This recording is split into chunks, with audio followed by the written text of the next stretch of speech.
The attorney's letter came as a deep shock to me. My Uncle Jeremy had died by his own hand. The coroner's report was unequivocal. He hanged himself in the loft.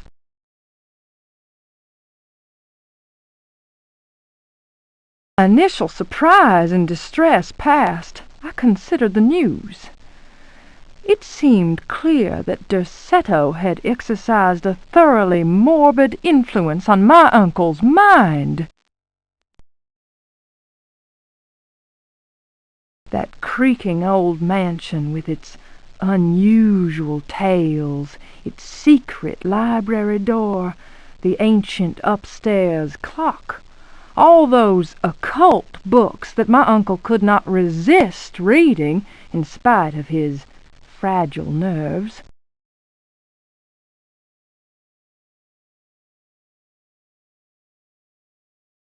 Fate had pointed its finger.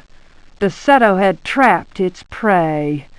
Mr. McCarthy, the family lawyer, suggested selling the old house. I immediately opposed the idea. My duty is clear. I must go to Derceto. I tremble at the thought of those dark corridors, those brooding portraits. Yet I am convinced that Uncle Jeremy left a note, a letter of some kind explaining his fateful decision. I remember his voice saying, "Look at the piano, Emily. Look harder. Maybe the secret drawer will yield up an explanation." I have the feeling things will not be so simple. Life is a mystery containing more mysteries. Jeremy taught me that much. Now is the time to confront the mysteries. Derceto is waiting for me. I pray that my fear is nothing more than the fruit of my imagination. Nothing will ever persuade me that my uncle was insane. But why did he, according to the police report, block the loft window with the old wardrobe?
Diary of Jeremy Hartwood.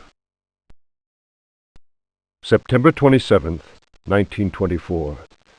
I have decided to keep this diary. Too many inexplicable events have taken place recently. Never have dreams so haunted my every waking moment. Perhaps my romantic mind was too dull, and has only now woken up to these new paths and visions.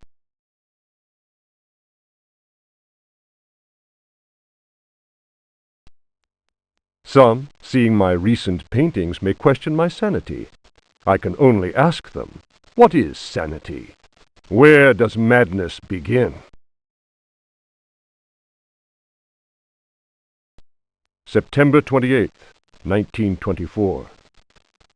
The night is pitch black. I am again drenched in sweat. I was wandering in the dunes, among giant standing stones. They were arranged in a circle, and the wind whistled about them. I plunged my hand into the soil and felt that repulsive thing which was trying to catch me. It seized me. I struggled to break free of its loathsome embrace and managed to tear my hand away. It was covered in sticky substance. I was gripping a knife. October 5th, 1924. The stone circle is a pentacle. Derceto's library is filled with books on the occult. I will study those books until I find some explanation for the dreams. The visions that haunt me must be connected to my discoveries. I shall have to undertake a profound exploration of my dreams. December 16th. Dear God, I have found the knife! It was hidden here, and what I have learned fills me with apprehension. It is a sacrificial dagger belonging to some unholy cult. The thought of that blade tearing through human flesh horrifies me, yet I must continue my research. Derceto is a storehouse of treasures. Was my father right, after all? January 23rd. I spend all my days plunged in dusty books. The servants are convinced I am mad. At night, I awaken them with my screams. The dreams are draining what sanity I still have. I have tried staying awake, but in vain. My visions have changed. No doubt the influence of my father's research. February 7th, 1925. The Dark Man, that is what I call him, has revealed his true face to me. He appeared, as usual, near the fireplace, but this time he approached me. His terrible smile will haunt me to my dying day. His breath was ice, and his burning eyes froze me. I could not move. I know, as surely as I have ever known anything, that the face I saw, the face that has turned my nights into hellish torture, is the mask of death. March 10th. My exhaustion is beyond description. The endless reading burns my eyes. It seems that pirates frequented the area. Dr. Herbert insists I keep to my bed. I have moved to another bedroom and sleep much better now. The Dark Man has not gone, however. I know it. He will wait for as long as he must. Unless I, Jeremy Hartwood, can find a way to send him back to whatever hell he comes from. March 11th. My poor knowledge of Greek and Latin is a serious handicap to my reading. I have, nevertheless, made a great step forward. I drew the symbol on the floor. He can no longer go there. I want him to understand that I can do the same thing in my bedroom. I can imagine his rage and frustration. Only last night he found his way back into my dreams. March 13th. The translation will seriously dent what money I have left. I cannot paint. My pictures are clearly the work of a lunatic. The collector Thornhill's embarrassed smile was proof of that. March 29th. He has come back. He found the door to my dreams. I am too weary to attempt any defense. I have no strength left to fight, and he knows it. He considers me dead already. Could I possibly? March 30th. How ironic! The cave my father sought for so many years is here, beneath the house. Waits. The butler discovered a crack in the cellar wall. A breeze blows in through it, icy and repugnant. I am filled with horror at the thought of my father dying in this place.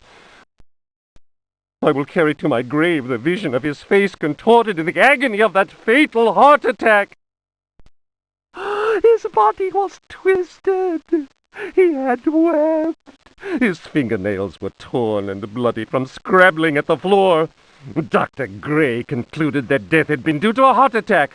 It was Waits, who some time later was informed that my poor father had in fact bitten off his tongue and choked on his own blood.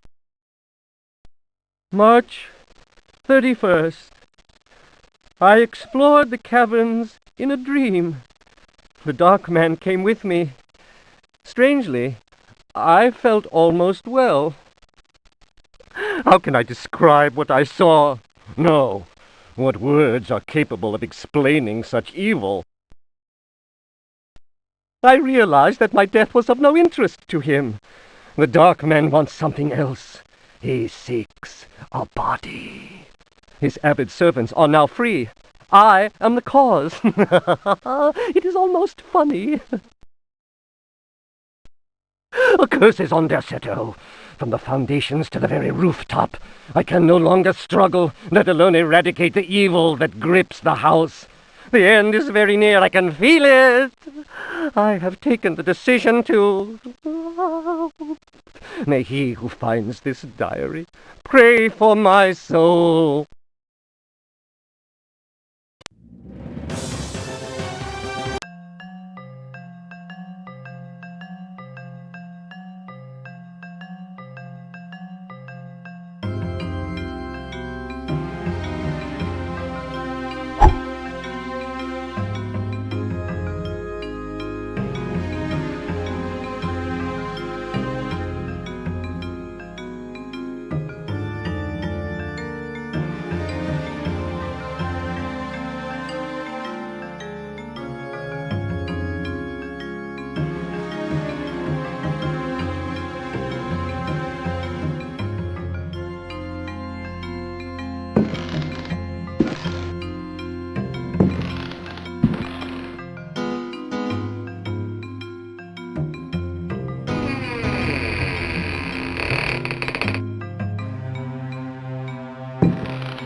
A Brightness from Afar by Lord Boleskine, an account of his celebrated voyage to New England, 1824, Alistair Publications, Cambridge. Following a splendid journey, the sunny harbour came into sight. The locals were much impressed with one's arrival in their midst. One had time to sketch several of them and notice signs of degeneracy. Some children showed one their queer hands that would inspire uneasiness. Upon the promise of a few coins, a child is undertaken to reveal to one a most prodigious phenomenon of a natural order. One admits to being skeptical as to the prodigiousness of the marvel, whatever it may be. Indeed, one suspects it to be little more than an evening stroll to some charming wooden hut situated in the forest hereabouts. One will none the less go, for it is always well to submit to such local enthusiasms. One admits to being somewhat flabbergasted. The Milky Way shone like the fires of the apocalypse from the inky celestial vault. Certain distant stars, normally invisible to the naked eye, were clearly visible, glittering indeed with a strange intensity. The heavy clouds that had settled above the village had no hold over that place. It would be pointless to offer here the names of the constellations one perceived in utter clarity. Apart from the interminable length of such a list, one might conceivably risk being charged with exaggeration. The cross cast its shadow on the ground.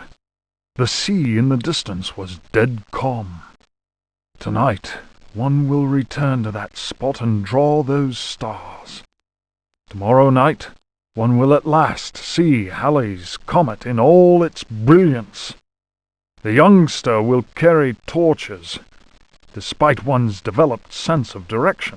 Honed by years of travel, one feels incapable of finding one's way through the dark forest unaided. The drawings will, one is convinced, set light to the souls of men. Such a moon! One lost count of the craters, so sharply was their definition. Loath as one is to seem excessive in one's appraisal, one cannot but feel that the forest clearing is indeed a place outside the common laws of time and space. Surely it is not an hallucination. How strange to consider that idle conversation, some research in the British Museum, and a voyage to this backward village should culminate in so astounding a discovery. It may be that others have noticed the extraordinary nature of that place. How else could one explain the presence of that cross?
Oh!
Memories by Alistair Boleskine. Printed in London, A. Machin, editor, 1833. It was during a conversation with G that one first heard of the New England fishing village of Eye. The area was apparently the ideal place from which to witness unusual phenomena in space. The quality of the air, along with the conjunction of several favorable factors, made one impatient to get started. Having gleaned what information one could from the British Museum, one set off with all haste. One's work on space and comets in particular had met with a warm response, and one thought it judicious to include several original sketches of the phenomenon, sketches which one felt were sure to arouse a great deal of keen interest in the scientific circles of 1834.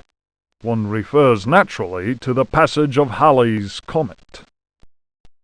Editor's note: Lord Boleskine's memoirs end at this point.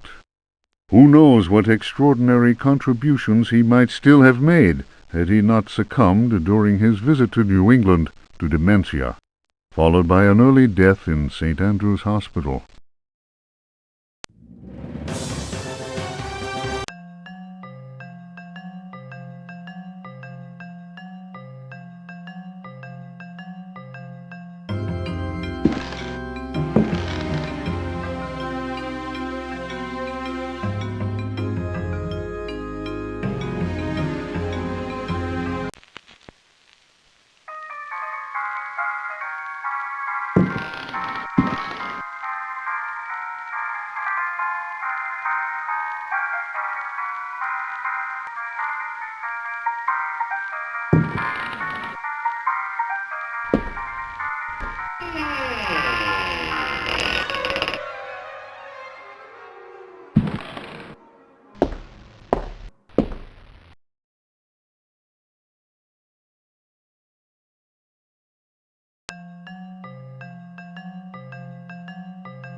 The Creatures of Night by Hubertus the Bald. Translated from Latin by his brother in prayer, Fratre Johann Marcus.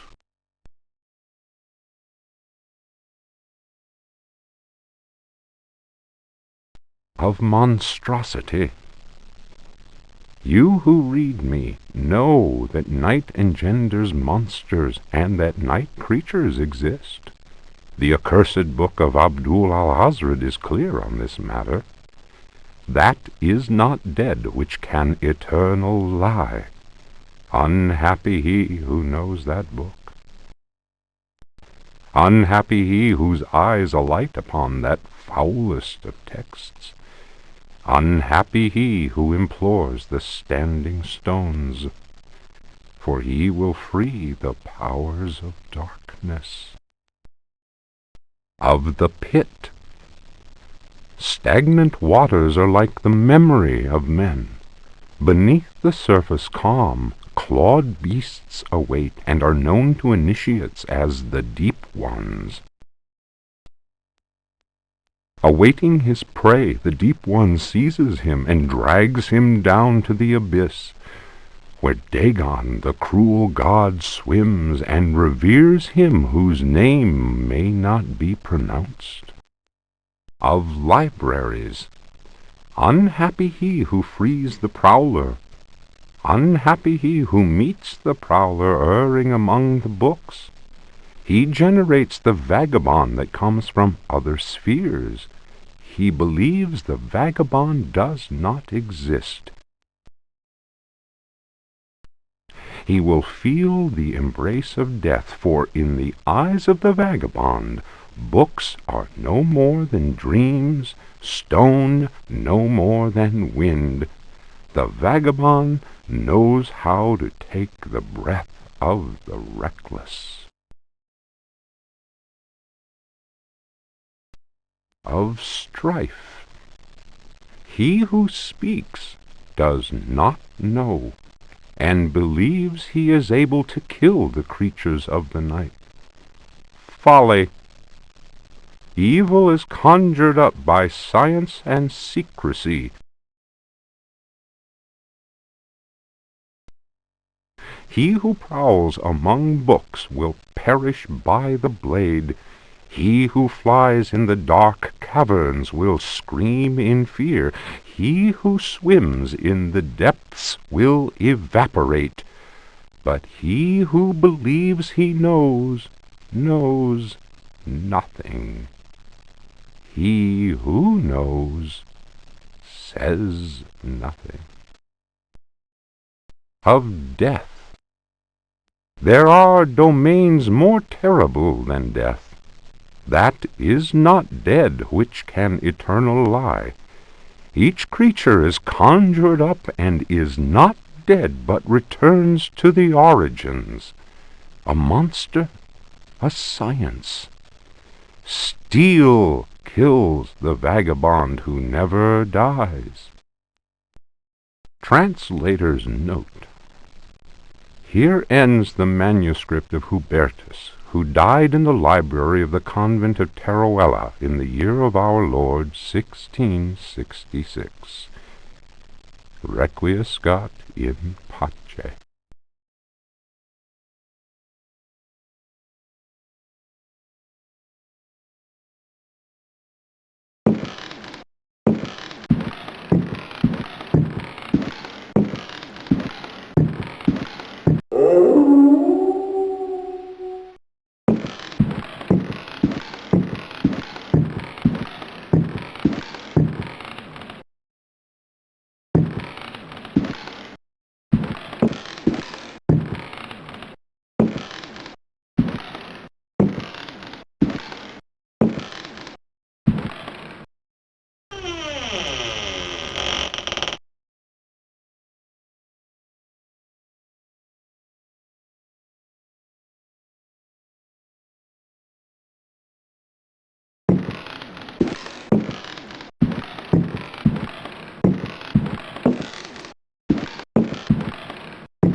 The Book of Yael, Signs of Stone, Eucharistic Rituals of Forbidden Cults.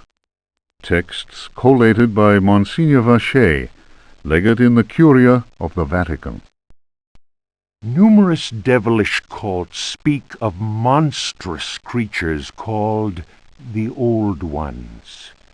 These supernatural beings are believed to be possessed of powers equivalent to those of the gods of antique religions.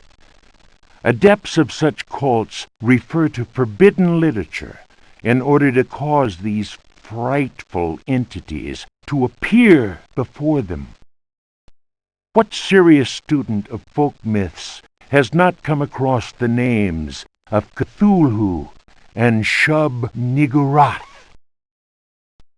It must be said that these creatures wield tremendous power and are difficult to control once they have been unleashed into the world. Those who serve He who goes in shadows protect themselves with signs of stone, carved into the walls of houses or engraved on various objects. For those misguided servants of evil, the best protection appears to be that afforded by the sign of the most ancient gods, engraved in Manar stone, a heavy material said to be disagreeable to the touch. The sinful practices of those who fall into such errors can only lead to the darkest of despair, and are a mortal danger to the soul. Such monsters as those invoked by these foolhardy individuals are engendered when reason drops its guard. Man is easily tempted into perversion. It is why we must forever remain alert and renounce Satan with each breath we take. His ways are infinite in number.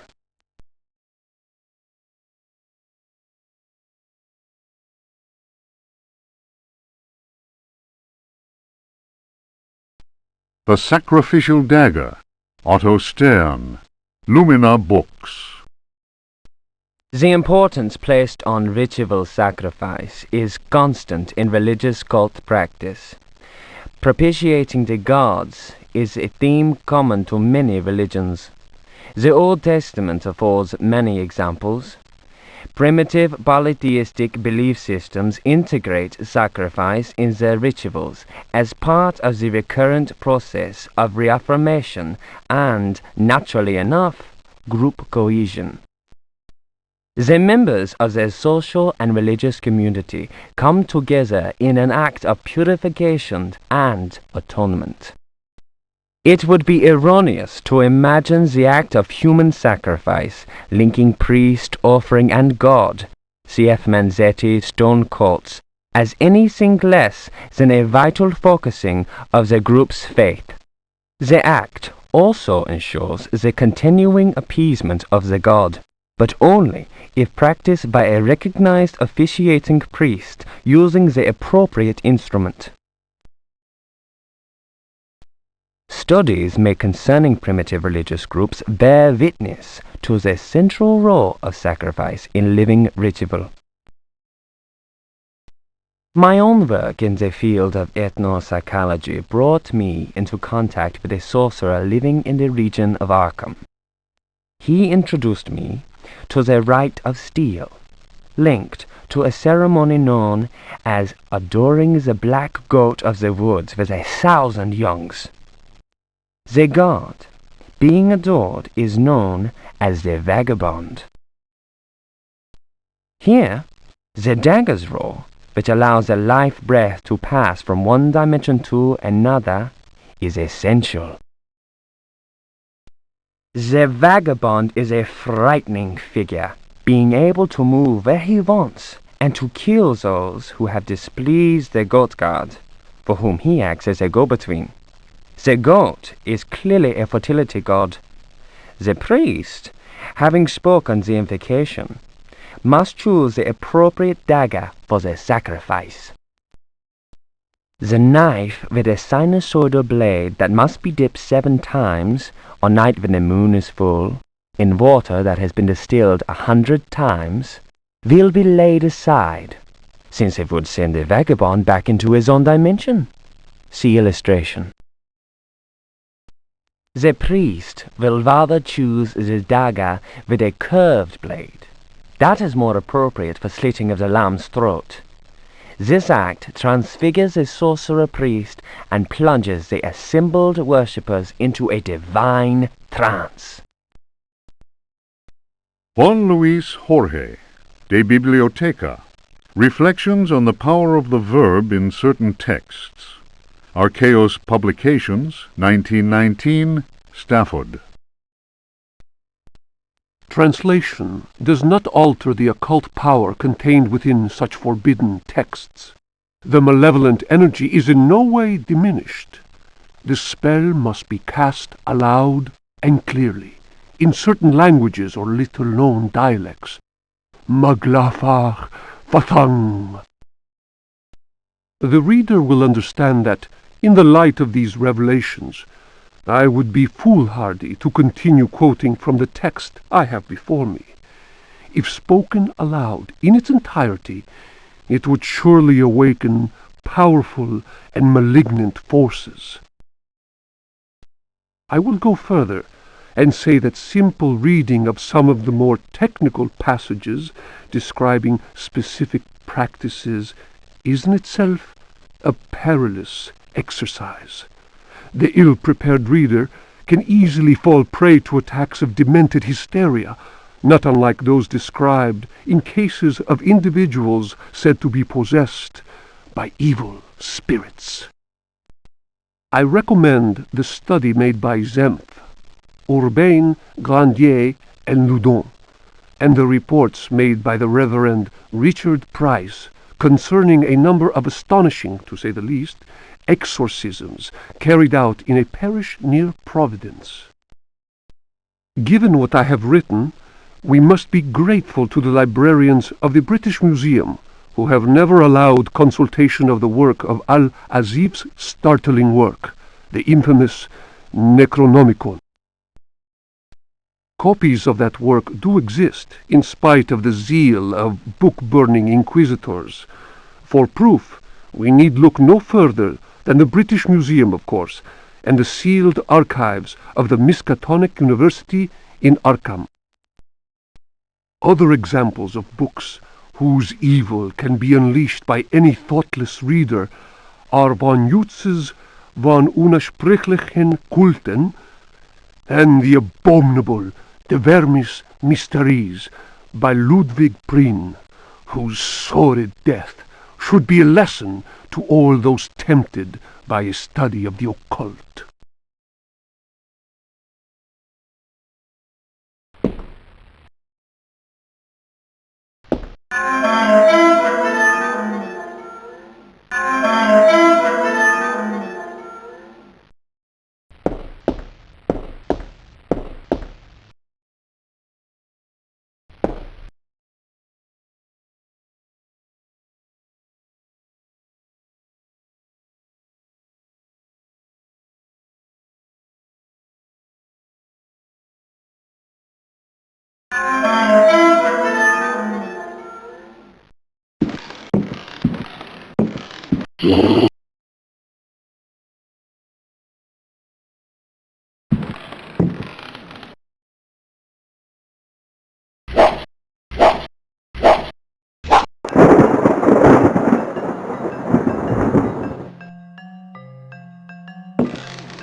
Unfinished Chapter of Terra Incognita by Jacob van Ostade. A hitherto unpublished fragment of the manuscript unearthed following indications furnished in the Vatican Library's Expurgatory Index. In those icy and unwelcoming lands, the rites of wizards and healers are deeply rooted in ancient legend. Mysterious and cruel beings are thought to have ruled over the Arctic plains in times past. A cursed city, enclosed by massive walls, is believed to stand to this day. It contains fabulous treasures and is inhabited by the degenerate descendants of those who instilled centuries of terror in the hearts of the people. These people, naturally placid, are seized with rage and horror at the very mention of the prisoners of the ice. Were these dreadful captives to be freed from their frozen cells, they would reap a horrifying tribute of human flesh. These blood-curdling beings may be invoked by certain ritual words.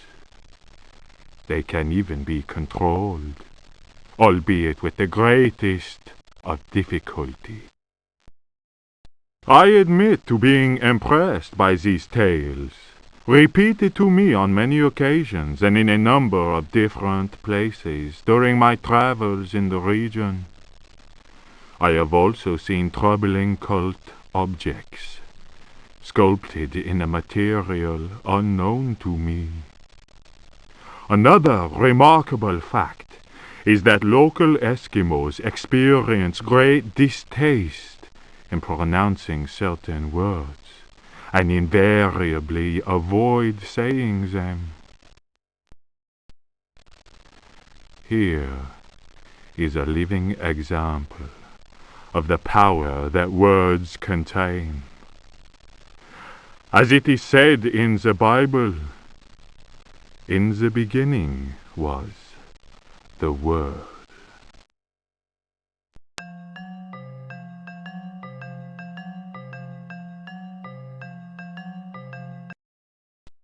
The Sons of the Sun and of the Shadows.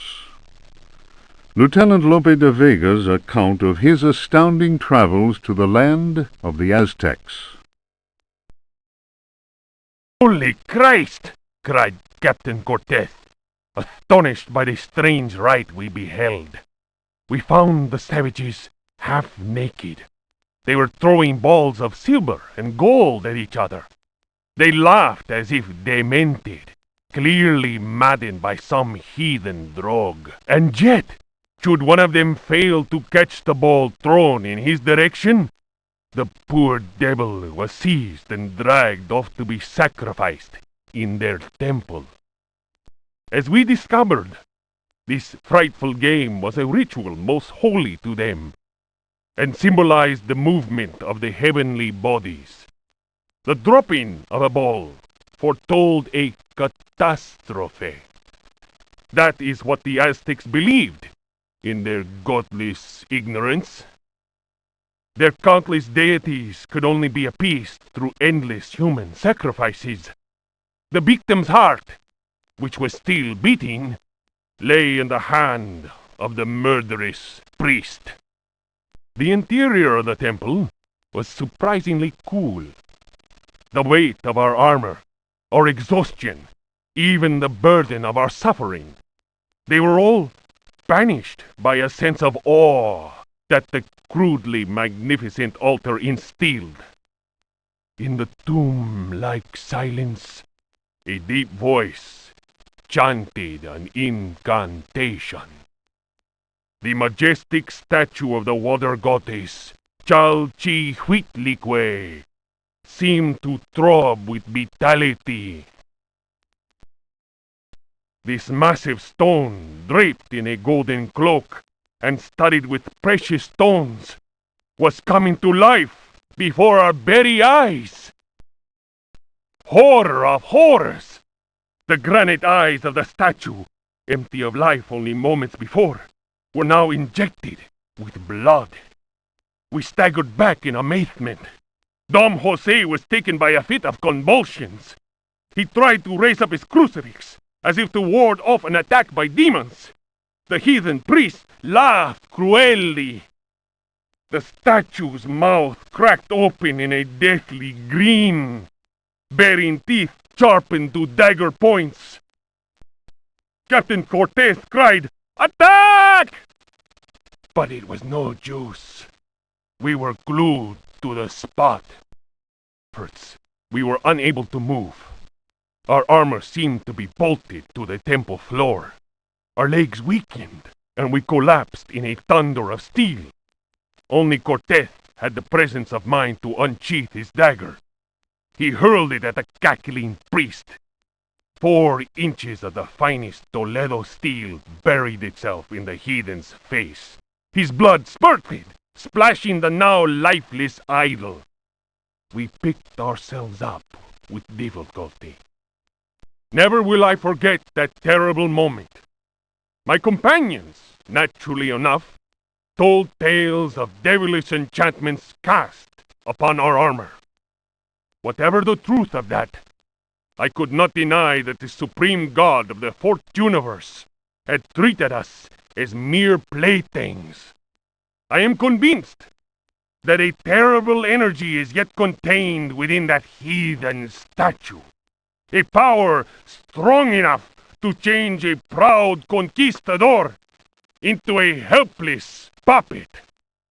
Drawing of Chalchihuitlicue by Dom Jose de la Sierra, done before the destruction of the Aztec temple of Tenochtitlan.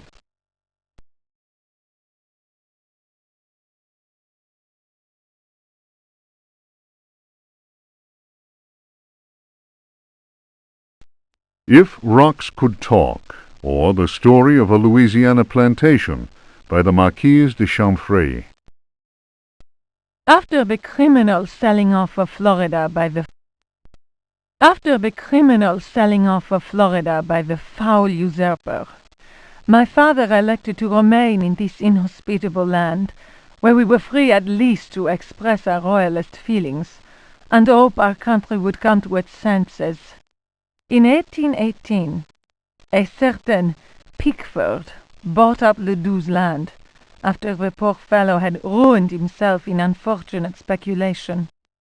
Pickford soon turned out to be the most loathsome human we had ever encountered. He was an adventurer of the worst kind, nouveau riche, and bloated with a grotesque sense of self-importance. First came the incessant army of men with shovels, digging into the mountain of earth that was to fill in the surrounding swamp. The undertaking was quite stupendous. We learned from a slave that the final objective was to connect the existing caves with another one of gigantic proportions. Racked by a mania of persecution, Elia Pickford constantly fired his workers and hired new ones. He did all he could to keep anyone from learning about his plans.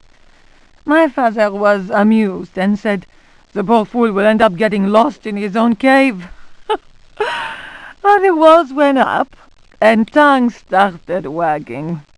Our detestable neighbor had been a sailor, a ruffian grown rich on questionable trade. Distasteful stories were told of him.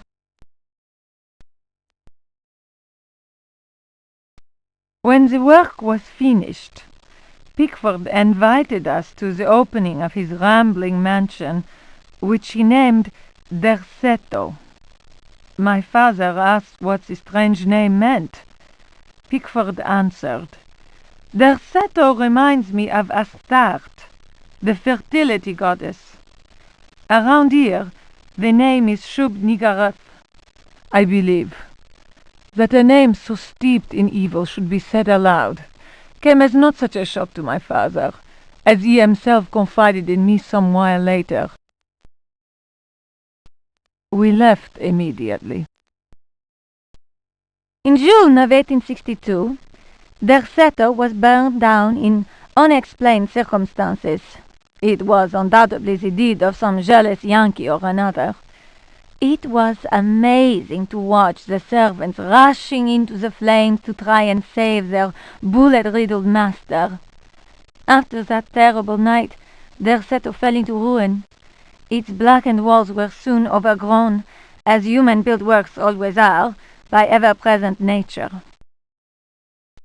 In 1875, the property was eventually bought by a gentleman whose name was Howard Artwood.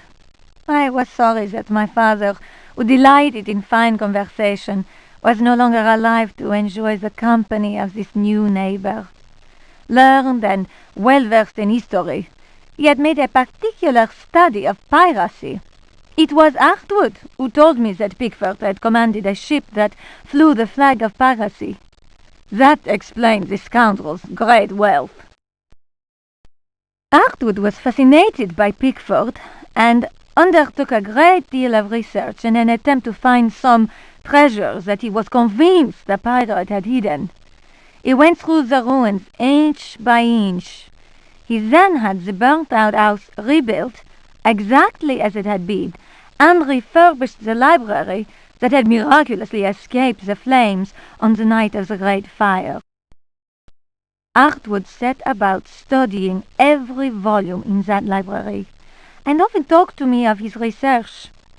He was a handsome widower, deeply attached to his son Jeremy, who was later to become a professional artist. Artwood worked incessantly, first from the room I offered him, then from his own freshly restored home, which he rebaptized Derceto. I imagine he hoped to enlist the help of the god of good fortune in his treasure hunt. As far as I have ever been able to tell, all his searching came to nothing. There were no lost treasures to be found at Derceto. I learned of Artwood's death while I was in Paris, but that, as they say, is another story.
The Trial of Captain Preggst, as reported by his faithful companion Elisha Smith, known amongst his fraternity by the awful name of Captain Ellie hell.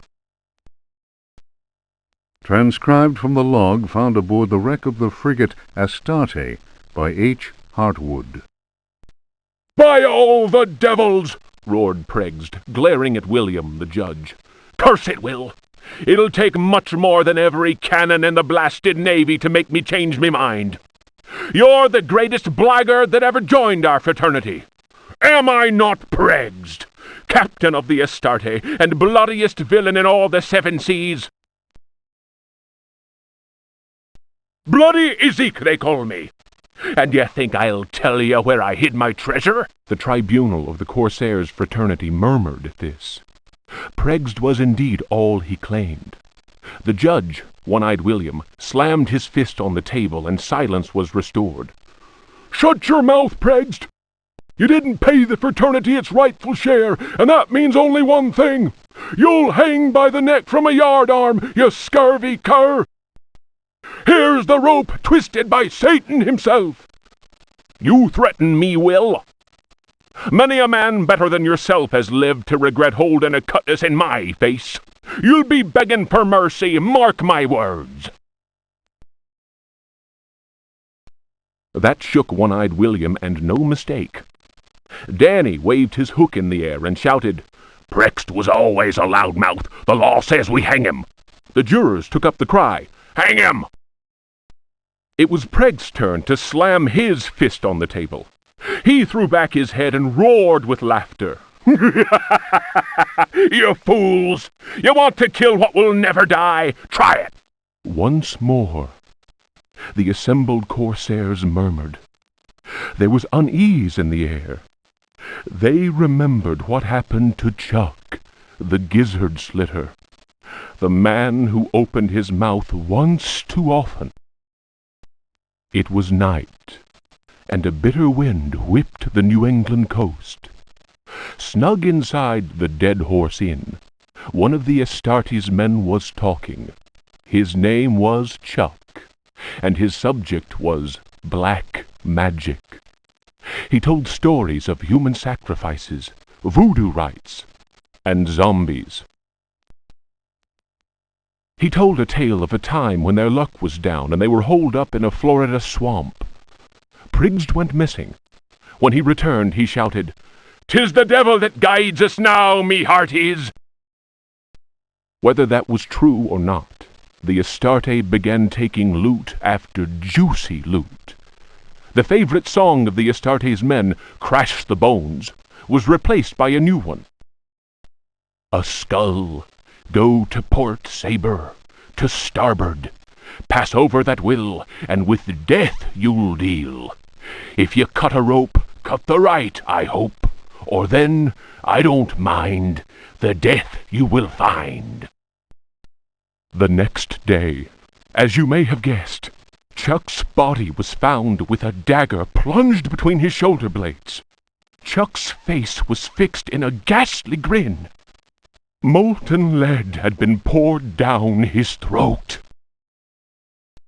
Whatever way things happened next, and I don't have the details, Pregged was with us again, and we set sail for Florida. We anchored the frigate not far from New Orleans. Taking a few trusted companions with him, Pregged set off into the swamp. They carried large wooden chests with them. 2 days later, we heard shots being fired and screams. Pregged arrived soon after that and claimed they'd been attacked by alligators. He alone managed to escape with his life. He went on to say that the time had come to share out the spoils of our many loots. I was given command of the Astarte, while Pregged handed 3 chests over to the crew. The chests were full of gold and precious gemstones. The rum flowed that night, and the stars shone bright. All at once, I noticed a tall man dressed in black. Pregged introduced him to me. "Here's a hearty mate. You can call him Keith. Many a tale he could tell." Pregged laughed loudly and held up a roll of parchment. "And his hideout, none better." The parchment fell to the ground, partly unrolling. I noticed what seemed to be a map of underground tunnels, a veritable maze of caverns. Pregst continued, "I'm giving up the pirate's life. The Astarte is in your hands now, my lad. She's a fine ship, and my reputation goes with her. Should any man call me coward, then break his head for me. I'm leaving you only because I found a treasure more precious than the purest of gold." Keith spoke to him then. "It is midnight. They are ready, and we must go." The stranger turned his cold eyes on me and said in a soft, chilling voice, "Sometimes Pregst talks too much. Forget what he just said, and maybe you'll live." The fellow's words froze the marrow in my bones, and it was all I could do to mumble, "I'll not breathe a word." The canoe slid away into the night. Their torches disappeared in the distance of the swamp. My snoring companions didn't hear the insidious rhythm of far-off drums.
The Tale of Captain J.W. Norton of the Army of the Union.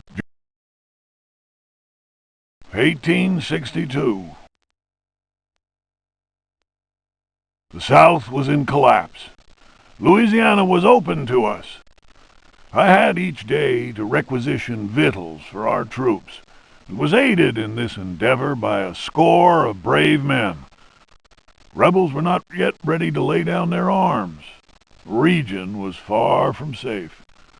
I headed further and further west and questioned many freed slaves. From them, I learned of a plantation on the coast. Its name was Derceto. We received a less than hearty welcome. Only Pickford, the owner, behaved in a friendly manner. While my men counted cattle and grain reserves, I learned what I could from him. Man was most unusual and possessed an extraordinarily cultured mind. At nightfall, I gave orders for the men to bivouac at Derceto. Pickford invited my second-in-command, Lieutenant Patterson, and myself to dine. And our host proved a most entertaining conversationalist. While coffee was being served, Patterson went to inspect the men's camp. The cigar Pickford offered me was so acrid that my head began to spin. I remembered campfire tales of fellow officers trapped by devilish Confederate tricks. My mind floated in a foul and dense fog, from which emerged the enlarged and deformed face of Pickford. He grinned at me. Patterson's return chased off the nightmare. I heard shouts and firing from outside and found the strength to take out my revolver. I fired 3 shots. Pickford fell to the floor. Patterson then helped me out of the burning house. The air was filled with smoke. We resembled a company in disorderly retreat. I saw slaves leaping into the flames of that inferno. They were trying to save Pickford's life.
Daemonia Particularis, Signs and Rituals, by Heinrich Cassel, Ring Publications. The ritual of invocation demands that the officiant be pure. We have already described the complex operations to be followed in order to call those that sleep in superior dimensions. We shall, for the present, limit ourselves to the sign of mutual recognition used amongst their number by adepts of the cult of the Old Ones. The sign also serves as protection when in the presence of a servant of evil. The sign resembles a blessing, save that the first and little fingers are both folded beneath the thumb, whilst the second and third fingers are held up. It would appear that this sign has no effect on adepts of a certain rank with knowledge of particular secrets contained in the Corpus Demonicus. The use of such signs is not without considerable risk to the user during any attempt to call upon those from without.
Memoirs of a Lost Soul.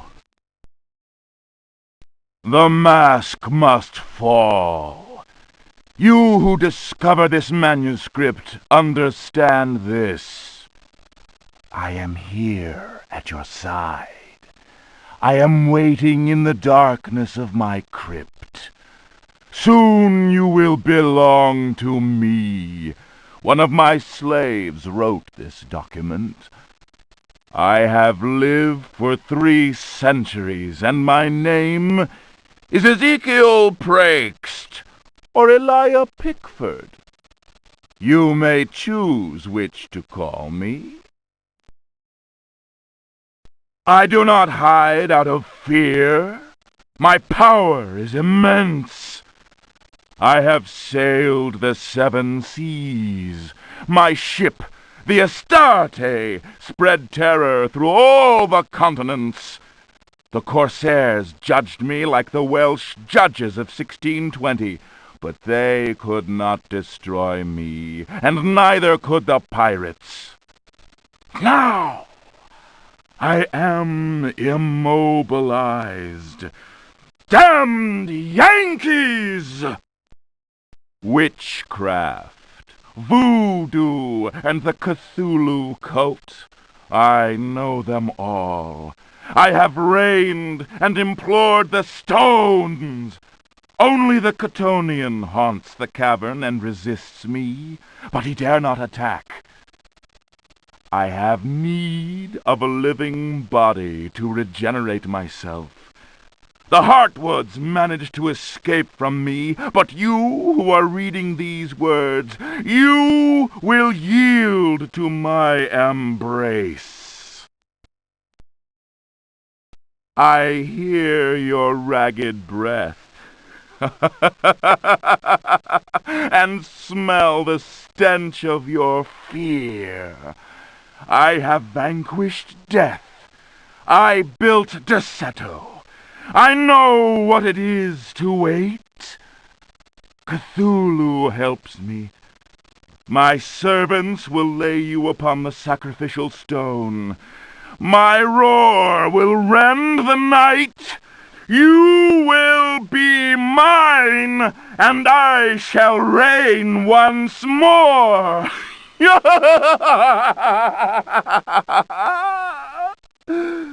Come to me.